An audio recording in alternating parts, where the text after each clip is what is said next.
Neo skin మీ hair మరియు చర్మ సంబంధిత సమస్యలన్నిటికీ the best skin care chain. గంగులో నా జర్రసేపే అందరికీ అధ్యక్ష నమస్కారం. అధ్యక్ష, మీరు నాకు అవకాశం ఇచ్చినందుకు చాలా చాలా ధన్యవాదాలు అధ్యక్ష. నాకు ఏం చేయాలనో ఎట్లా చెప్పాలనో ఏం చేయాలనో అర్థమైంది లేదు అధ్యక్ష. నేను పాలమ్మిన అధ్యక్ష, పువ్వులు అమ్మిన అధ్యక్ష, పెద్ద పెద్ద విద్యా సంస్థలు తెరిచిన అధ్యక్ష. ప్రపంచంలోనే భారతదేశంలోనే పెద్ద విద్యా సంస్థలు తెలంగాణ ఎవరికన్నా ఉన్నాయంటే అవి మల్లారెడ్డికి ఉన్నాయి అధ్యక్ష. కానీ ఇప్పుడు అంతా అయోమయం ఆగం ఉంది అధ్యక్ష. ఎట్లా అంటే నా మేడ్చల్ నియోజకవర్గం అధ్యక్ష, భారతదేశంలోనే ఏకైక నియోజకవర్గం మేడ్చల్. నేను జిల్లా చెప్తలేను అధ్యక్ష, నియోజకవర్గం నాది పెద్దది అధ్యక్ష. 7 మున్సిపాలిటీలు, 3 కార్పొరేషన్లు, 61 గ్రామాలున్న ఏకైక మేడ్చల్ నియోజకవర్గం మల్లారెడ్డి అధ్యక్ష. మల్లారెడ్డి దాన్ని అతులం కుతులం చేస్తున్నారు అధ్యక్ష. దాన్ని జిహెచ్ఎంసీ అని ఇప్పుడు నా తన 7 మున్సిపాలిటీలు ఉన్నాయి, 3 కార్పొరేషన్లు ఉన్నాయి, 61 గ్రామాలు ఉన్నాయి. అందులో 28 గ్రామాలు తీసి మున్సిపాలిటీలలో కలిపేసారు పక్కకునే గ్రామం. ఆ మున్సిపాలిటీలన్నీ ఇప్పుడు వాళ్ళ పీరియడ్ అయిపోగానే జనవరి 27కు అవి జిహెచ్ఎంసీలో చేస్తారట. నా టైంలో ఒక్కటే పీరియడ్ అయింది వాళ్ళు గెలిచి. నా దగ్గర ఒక్క మేడ్చల్ నియోజకవర్గంలోనే కార్పొరేటర్లు, కౌన్సిలర్లు, మేయర్లు, జిల్లా పరిషత్ చైర్మన్లు, సర్పంచ్లు, ఎంపీటీసీలు, వార్డు మెంబర్లు వీళ్ళందరూ కలిసి ఒక్క మేడ్చల్ల 444 మంది నా తన లీడర్లు ఎదిగిరు అధ్యక్ష. ఇవాళ వాళ్ళంతా మటాష్ అయిపోయారు. మొత్తం సగం మంది కాంగ్రెస్లకే వచ్చారు. అయోమయంలో పడిపోయారు వాళ్ళు మొత్తం కాంగ్రెస్లో. ఎందుకంటే మళ్ళీ ఎలక్షన్స్ వస్తాయి, మళ్ళీ మున్సిపల్ ఎలక్షన్స్ వస్తాయి, మళ్ళీ సర్పంచ్ ఎలక్షన్ వస్తాయి అంటే ఏ మున్సిపల్ లేదు, కౌన్సిలర్ లేరు, అన్ని జీవోలు కూడా వచ్చేసినాయి అధ్యక్ష. ఆల్రెడీ మున్సిపాలలో గ్రామాలు కలిసిపోయినట్టు, మళ్ళా గ్రామాలన్నీ మున్సిపాలిటీ కూడా అన్ని జిహెచ్ఎంసీలో కలిసినట్టు. ఒకటి అధ్యక్ష, కలుపుని తప్పు లేదు. 9 మున్సిపాలిటీలు అప్పుడు సరౌండింగ్ షేర్లింగంపల్లి కానీ కొద్బుల్లాపూర్ కానీ ఇవన్నీ కలిపినప్పుడు ఏమీ లేదు. ఇప్పుడు మా తాన కూడా మున్సిపాలిటీలో ఇప్పుడిప్పుడే ఈ 5 ఏళ్ళనే డెవలప్ చేసినాం మేము.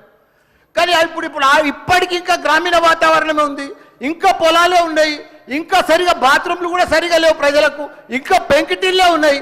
అవన్నీ కూడా జిహెచ్ఎంసీలో కలిపితే పరిస్థితి ఇప్పుడు బంజారాల్లో జూబ్లీహిల్స్లో అదే ట్యాక్స్ ఉంటుంది, మా గ్రామాలలో అదే ట్యాక్స్ ఉంటుంది అధ్యక్ష. ఈ పైసలన్నీ కూడా తీసుకుపోయి ఏదైనా పెద్ద పెద్ద ఫ్లైఓవర్లు వేయాలన్నా ఏది వేయాలన్నా మళ్ళీ జూబ్లీహిల్స్ బంజారాలని ఖర్చు పెడతారు అధ్యక్ష. జర మా పుణ్యాన్ని మా మున్సిపాలిటీలో అట్లనే ఉండని, ఇంకో పీరియడ్ ఉండని, ఇంకో 2 ఉండని. శ్రీధర్ బాబు గారు మా సీఎం కూడా చెప్పండి మీరు దయచేసి ఈ సభ ద్వారా మా మున్సిపాలిటీలు ఇంకో పీరియడ్ ఉంటే మంచిగా అవుతుంది. ఎందుకంటే గ్రామీణ ప్రాంతాలు ఉన్నాయి, ఇంకా వ్యవసాయాలు ఉన్నాయి, ఇంకా పెంకటిళ్ళు ఉన్నాయి. మనం అన్ని ఇప్పుడు నా అన్ని కూడా జిహెచ్ఎంసీలో కలిసినట్టు.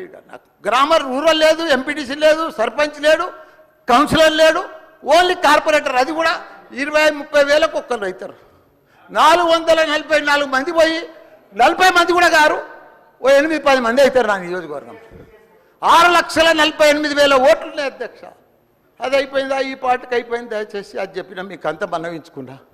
హైడ్రా భారతదేశంలోనే మన హైదరాబాద్ అంటే, తెలంగాణ రాష్ట్రం అంటే ప్రపంచమంతా మోగిపోయింది అధ్యక్ష. ఐటీ రంగంలో కానీ, ప్రతి ఒక్క డెవలప్మెంట్లో కానీ, ప్రతి దాంట్లో కూడా హైడ్రా వచ్చినాక ఒక్కసారి హైడ్రా ఏం పెద్ద తప్పు పని చేయలే. కానీ హైడ్రా వచ్చినాక ఒక భయాందోళనతో మొత్తం కుప్పగొలిపోయింది అధ్యక్ష. హైదరాబాద్ సిటీ దిష్టి తగిలిపోయింది అధ్యక్ష. నువ్వేమన్నా అనుకో, ఎందుకంటే నాకు పెద్ద ల్యాండ్ బ్యాంక్ ఉంది, నాకు పెద్ద విద్యా సంస్థలు ఉన్నాయి, నాకేం నష్టం లేదు, నేనేం ఎఫ్టీఎల్లో లేను, బఫర్ జోన్లో లేను. నేను జనరల్గా చెప్తున్నా, అభివృద్ధి అమెజాన్, గూగుల్, ఫేస్బుక్, యాపిల్ లాంటి కంపెనీలు అమెరికా తర్వాత ఇక్కడ మన హైదరాబాద్ తెచ్చిండు మన కేటీఆర్ అధ్యక్ష. హెడ్ క్వార్టర్స్ ఈయనే ఉండే అధ్యక్ష. ఐటీలా మనం కర్ణాటక బెంగళూరు మించిన అధ్యక్ష. ఇక్కడ 9 లక్షల మంది ఉద్యోగాలు చేస్తున్నారు, ఐటీ ఉద్యోగాలు. పెద్ద పెద్ద ప్రపంచం అంతా కూడా హైదరాబాద్ హైడ్రా తీసుకొచ్చి పెద్ద పెద్ద వాళ్ళకు బుగులు పట్టిపోయింది అధ్యక్ష. గరీబ్ వాళ్ళు అయితే గుండెలు వలిగిపోయినాయి అధ్యక్ష. మరి అది ఎందుకు తెచ్చిర్రో ఏమో మళ్ళీ నాకు అర్థం కాదు. ఇప్పుడు ఒకటి అధ్యక్ష, ఇప్పుడు నాయే కొన్ని ఎఫ్టీఎల్ ఉన్నాయనుకో, ఎగ్జాంపుల్ చెప్తా శ్రీధర్ బాబానా, మన ఇంట్లో మన సెల్ ఫోన్లో చూస్తే మన భూమి వన్ జర్సెప్టీ ద ఫ్లో అయిపోతుంది అన్న, మీకు దండం పెడతా, మీరంతా చాలా మేధావులు. మన ఇంట్లో కూర్చొని కూడా మన పొలం హైడ్రాల్ ఉందా, చెరువు ఎఫ్టీఎల్ ఉందా, బఫర్ జోన్లు ఉందా చూసుకోవచ్చు. అంత టెక్నాలజీ వచ్చింది. గూగుల్లోకి పోతే చూసుకోవచ్చు.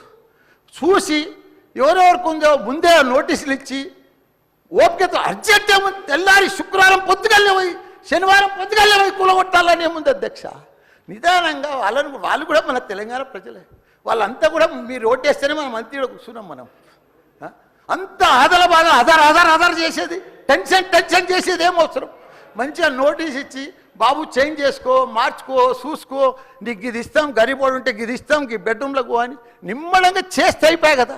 ఇంకా 4 ఏళ్ళు ఉంది కదా మీకు, ఈ ఏడాదిలోనే ఫస్ట్ ఇయర్లో చేయాలని ఏముంది, అన్ని కొన్ని చేసుకుంటా ఉండి. రియల్ ఎస్టేట్ అయితే అధ్యక్ష రియల్ ఎస్టేట్ అయితే కుప్పగొలిపోయింది. ఏదైనా పెళ్లికి అమ్ముదామన్నా కొంటలేరు ఎవరు, పైసల రొటేషన్ లేదు, వ్యాపారాలు లేవు, బిజినెస్ లేవు, ఏమీ లేవు అధ్యక్ష. దయచేసి మీరన్నీ కూడా ఆలోచన చేయాలని మంత్రులు ఉన్నారు, అందరు కూడా చెప్తున్నా, అందరు కూడా దండం పెట్టి చెప్తున్నా. థ్యాంక్ యూ అధ్యక్ష. సుమన్ టీవీలో మీ పర్సనల్ అండ్ బిజినెస్ ప్రమోషన్స్ కోసం కింది నెంబర్కి కాంటాక్ట్ చేయండి.